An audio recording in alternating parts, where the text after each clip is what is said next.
I'm going to speedily introduce Jeremy Thompson just to get us a little bit closer to time. Jeremy is Group Chief Executive for the Gorkana Group, one of the largest measurement companies in the world. He's actually speaking today in his capacity as President for AMEC, the Association for Measurement and Evaluation in Communications, a sister association on the global stage and a proud partner. We're a proud partner at ICCO with AMEC on a number of important initiatives. Thank you. I work with Jeremy on UNICEF too, so I've seen him in action. So thank you, Jeremy. Welcome to the stage.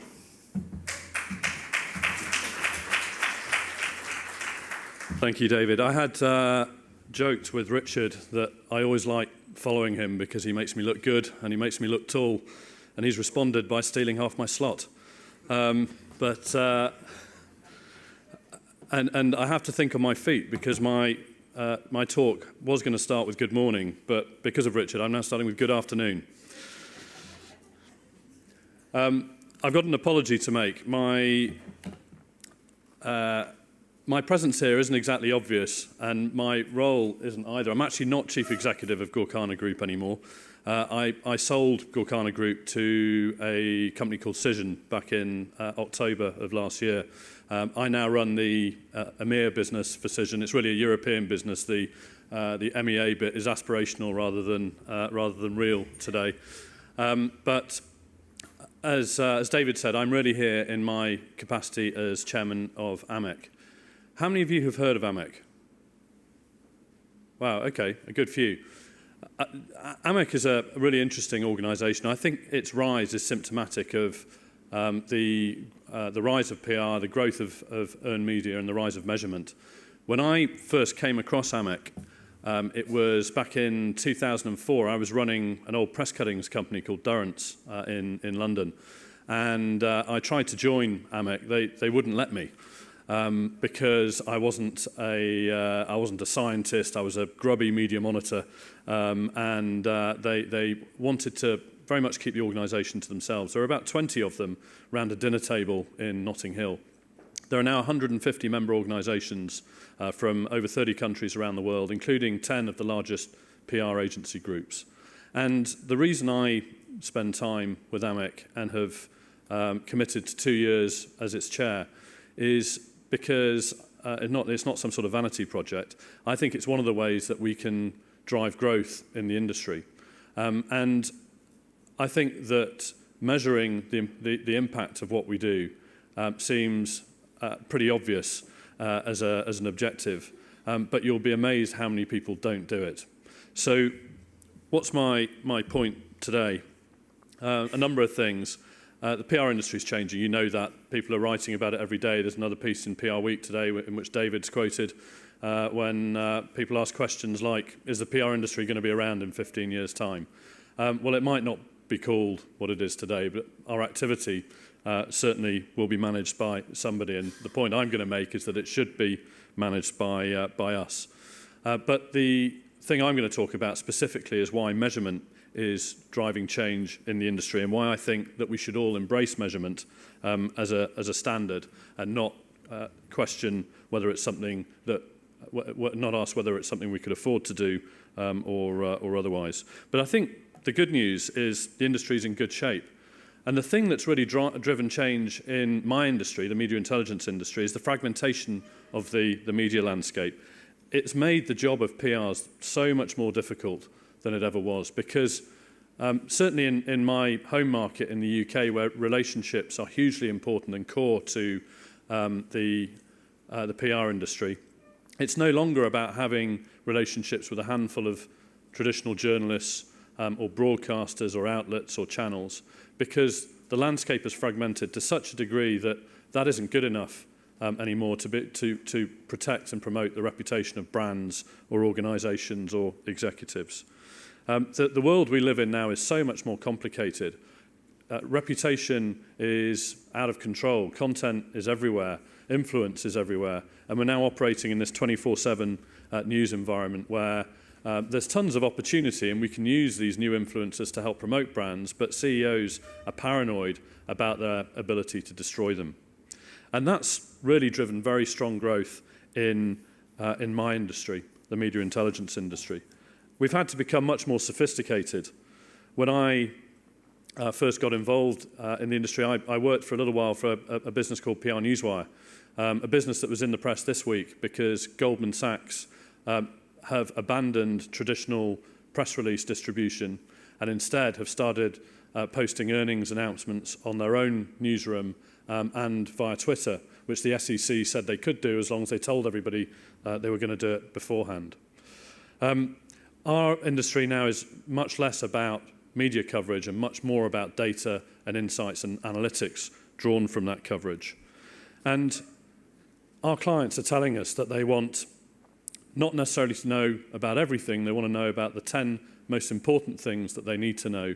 They want us to tell them that in close to real time so that they can action coverage or influence that's having an impact on reputation. And the world that I operate in has changed pretty dramatically. The business that I sold to Cision was a company called Gorkana Group, which was a full-service planning, distribution, monitoring, and analysis business. We built that by making a series of acquisitions, and at the heart of it was an old press cuttings business called Durrance, which was founded in 1880 in London, and originally it was designed as a tool for the aristocracy to present them coverage of when they'd featured in national newspapers. It was a 135-year-old business, and for its first 120 years or so, nothing changed about it, except the colour of the paper that the cuttings were stuck on, and the biggest technological innovation, I think, was a move from scissors to scalpel. The business has transformed in the last 15 years. It's gone through 2 phases of private equity investment, and we're now part of a $400 million global group that is working for, in the UK, 70 of the FTSE 100, a large number of Fortune 500 companies, and so on. But we're not delivering press cuttings anymore. We're delivering data and insights and analysis, and we're doing it on mobile devices and on smartphones as well as on desktops. We have a whole range of users. We've got junior PRs using our journalist database to put together a story, target an audience, or target the media based on the audience they're trying to reach with that story. We have got senior executives. Richard Branson uses our service every day, but he only uses it for one thing. He wants to know what's been said about him and what's been said about the Virgin Group of companies, and he uses that to set his media agenda every day. So we've had to respond to the way the industry is changing, and PR is having to respond as well. And you've heard a lot of talk about how the industry is changing. I'm going to try not to repeat it all, but there are 3 things that we're seeing through the sale of our services. One is the industry is much more global than it ever was previously, and the evidence for that is we've seen more global RFPs in the last 12 months than I can remember in the last 12 years. The type of clients we're working for is changing. David mentioned UNICEF. UNICEF have 160 PR people around the world. They have a very simple mission. They want to reach 2 billion people with the message that they are the world's leading children's charity. And they want 50 million people ultimately to act by giving a donation or leaving a legacy. And they want us to help them make sure that they're hitting that audience and to deliver back the proof that they've been successful. And we meet up with them once a quarter with their PR agency, Ketchum, with their marketing agency and other groups who are providing the data that we all put together to provide the evidence of how things are working, and then we talk about how we change tack and change strategy accordingly. Clearly, I don't need to tell you that the world has become much more digital, but I think the important thing about the rise of digital is that in an analog world, we used to make assumptions about what people were reading, what people were watching. In a digital world, if publishers would provide us with the data, we know who's reading a particular piece of coverage. And using instant online polling, we can ask them how that piece of coverage changed their perception of a brand or a product or of an individual. And then we can provide data and analysis we can provide trend information, we can show how perception is impacting reputation, how that's impacting sales or investor sentiment in a way that we never could in the past. Gorkana ran a survey for AMEC earlier this year to specifically ask about how measurement was changing in the PR industry. We spoke to almost 600 PRs around the world, a mixture of agency and in-house. If you want to get the report, if you go to that rather uncatchy URL, then if you just tell us who you are, we'll give you a copy of the report for free. But I'll just give you a couple of bits of insight into what it said. So I think there's a lot of positive growth, and great to hear from Arun and from the World PR Report that the industry continues to grow ahead of the economy, and that the industry is in good shape. But I think from a measurement perspective, there is still an awful lot of work to do. I won't go through all of this, but I'll just pick out a couple of key points. One is we're still measuring outputs predominantly, rather than measuring outputs and their impact on outcomes, and I think that is an issue. We are not including measurement in the planning process, and a majority of the PRs that we spoke to were dissatisfied with the use of measurement in planning, and they were also dissatisfied with their ability to demonstrate the impact of the work that they do. When it came down to what outputs people were tracking, the vast majority were still just providing information on volumes of coverage, without any, necessarily without linking that to sentiment or to objectives or to outcomes. A full 30% were still measuring AVEs, even though for the last 20 years we've been saying that AVEs are not the value of public relations. And the reason why that is all still happening is because there are still barriers to entry. Cost is an obvious one. Measurement services can be expensive, but they don't have to be.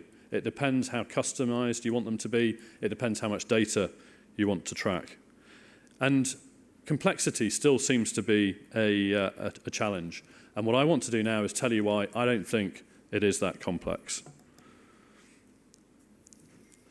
The fact of the matter is, I think my industry for way too long created a complex world that acted as a barrier to investment in measurement programs, because everybody came up with proprietary metrics and everybody tried to create some sort of secret sauce or magic formula. Most of them have been broadly discredited, but the lack of standardization didn't help the growth of the measurement industry. But AMEC has done a huge amount to change that. So specifically, what has it done? We have created a set of clear principles and frameworks that is designed to help you measure more effectively, to demystify media measurement. In 2010, AMEC, in association and consultation with the Global Alliance, the IPR, PRSA, and practitioners from over 30 countries around the world, launched the Barcelona Principles. And they were a series of 7 statements that were intended to provide clear standard guidance on things you should and shouldn't do when running a measurement program. As you heard from David Rockland yesterday, we've just rolled out the second version of the Barcelona Principles, a refresh 5 years on. There's been a bit of negative comment about the refresh in the media relevant to our industry. And I think, frankly, I would say to people who would criticise maybe the lack of innovation, the fact that we maybe didn't go further than they were expecting, the thing I would say is this. My intention as chairman of AMEC in pushing the refresh was twofold. One is because our members were asking for it, because the world had changed pretty dramatically in the last 5 years. And the second reason was, frankly, it was a bit of a marketing exercise. And in that regard, it worked because it got people talking about the Barcelona Principles. And one of the things that you'll see in the report, if you go and download it, is that a lot of people have heard of the Barcelona Principles. Very few could name all 7 of them. I would struggle to tell you all 7 in order. But more importantly, I don't think people really understand how to use them. And they've been, in some circles, I think, misconstrued. They're not designed to be a practical guide to measurement. They are a set of principles. What is practical are the frameworks that we've developed alongside them. And we have launched 2 frameworks to date, the Valid Metrics framework and the Social Media Measurement framework. We're in the process, actually, of integrating those 2 because one of the things that our members have been saying is that social today is now a much more integral part of most pitches and most programs. So why would you have a separate framework? Our clients want to be able to present that data in the same format, in the same place, so you can see how social and traditional media interact and drive each other. We've also done a huge amount to try and educate the market because the survey also told us that 95% of PRs wanted more education around measurement and analysis. And we've done some very specific things. We run a college for more junior PRs to teach them the basics of measurement and analysis. And in 2014, we ran a week-long program called Measurement Week, where media intelligence and PR companies all around the world ran a series of events to promote the use and adoption of measurement and analysis. And it was so successful that this year we turned it into Measurement Month. And I hope that, in fact, I know that some of you in the room were involved in Measurement Month. It just ran for the whole of September. It started in Europe and went around the world. And we ultimately ended up running 52 events in 23 countries. And true to our profession, true to our word, we measured the impact of that campaign. Some of the headlines, we involved 3 national governments. The US, UK and Indian governments got involved, or at least their communications departments got involved with the programme. We got over 7,000 mentions on Twitter. And 100% of the event hosts felt that their Measurement Month event met their objectives in promoting their measurement and analysis offerings. We increased awareness of AMEC around 50%. I suspect the show of hands today was partly reflective of that. And we increased engagement over the prior year by around 70%. So the work that we're doing to try and educate the market is having a real impact. We don't do this on our own, and in fact, we've been working together with the PRCA and ICCO for some years now, and this morning you'll have seen the announcement that we have just launched an updated version of the PR Professionals Guide to Measurement. That's now available online, includes chapters from David Gallagher and David Rockland, and it is, again, intended as a practical guide written by people who are involved in the provision of measurement and analysis services. So I apologise for this slide. This is one that Barry Legater, AMEC CEO, always insists that I include in this presentation. I think the guy on the left is hardly going to threaten the World Limbo Dancing Championships. I think he needs to, as you wouldn't normally recommend, set the bar a little bit lower. But there is clearly still a group of practitioners who are stuck in a state of limbo. They know that they need to measure the impact of the work that they do, but they're unsure about how to do it. I think the Barcelona principles offer a really good starting point because they provide clarity around the things that you should and shouldn't do. AMEC exists to educate the market and promote the work that those involved in measurement and analysis do. And if you go to the AMEC website, you'll find tons of resource and, as the link says, important stuff that will help you measure more effectively. And all of it is free.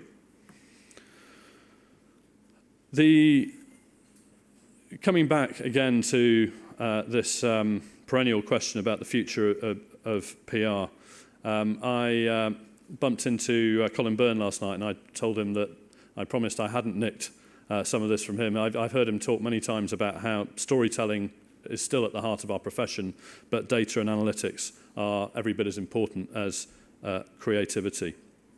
And if we don't take control, others will.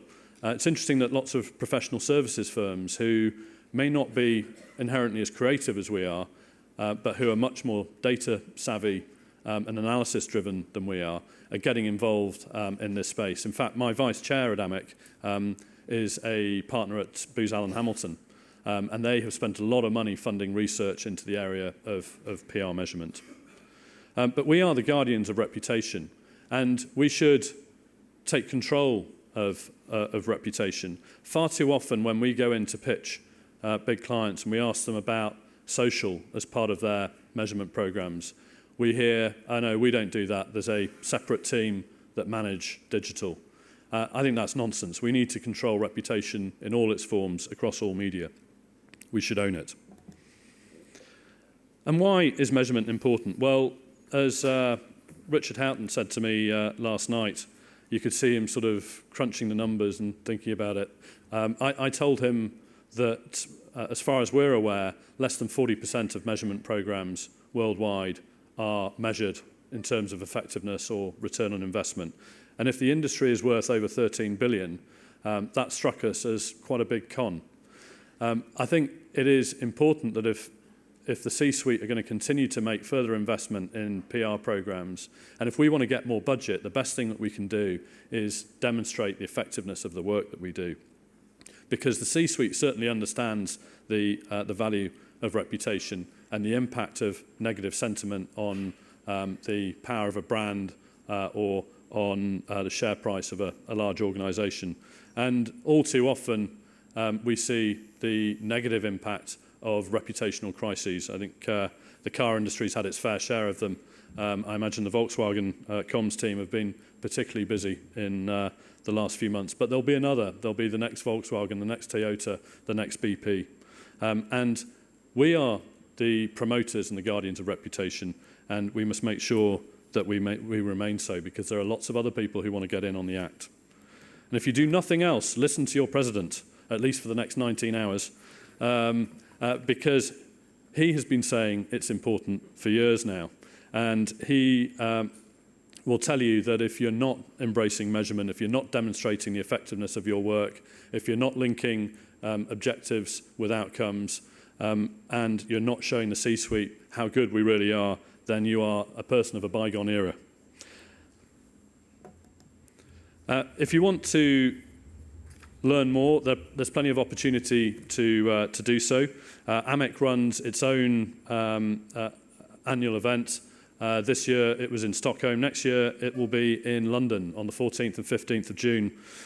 It is the largest event of its kind in the world, in fact the largest event on PR measurement. That might not sound that exciting, but and I'm judging by your laughing that you're thinking it isn't that exciting. Let me tell you, it is. Speak to some of the people who have been involved in it. There are many here today: Rob Flaherty, David Gallagher, Dave Sene, David Rockland. It is not about the measurement industry just talking at you about how to go about doing it. A lot of it's about real clients talking to you about how they've done it and what impact it's had on their business or their organisation. And one such is UNICEF. And Paloma, who's the head of comms at UNICEF, she's very happy to talk to people about how measurement has changed her professional life, at least, in that before measurement, nobody asked her how effective her work was. She had the luxury of just being able to get on with it. But what she's got now is a bigger budget because, or the opportunity of getting a bigger budget because the management of that organisation is starting to understand the effectiveness of the work that she's doing. And that is transformational for her. And there are many others like her who would talk to you about similar experiences. I'm going to try and get us kind of back on track. We're running a little bit behind. But that's it from me. I would encourage you to, if you do nothing else, visit the AMEC website, check out the resources that are available on there. As I said before, all of it is free, and I hope to see some or, if not many of you, in London next year. But thank you very much for your time. you.